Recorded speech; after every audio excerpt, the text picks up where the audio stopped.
Pakiramdam mo ba minsan, parang magkaiba kayo ng wika ng mga magulang mo? Para kang nagsasalita ng Chinglish, pero iba ang intindi nila.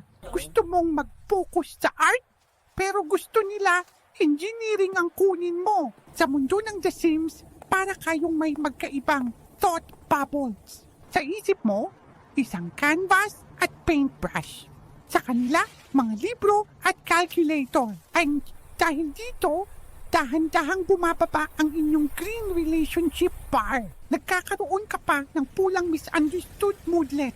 Nakakainis at nakakalungkot, diba? Pero teka, may paraan para dyan. Isipin mo na parang laro lang to. Unang hakbang, i-pause mo muna ang lahat. Parang pag-click sa pause button. Huminga ka ng 3 beses.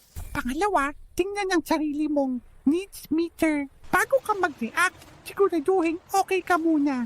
Pangatlo, kapag kalmado na, pumili ng bagong social interaction sa menu.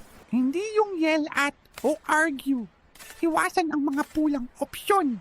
Subukan mo ang special interaction. Calmly share your perspective.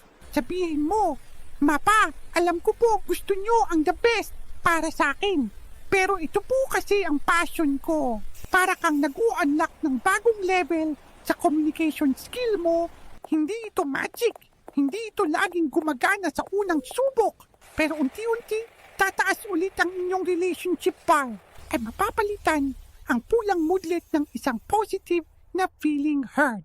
Kaya sa susunod na hindi kayo magkaintindihan, tandaan ang 3 hakbang na ito.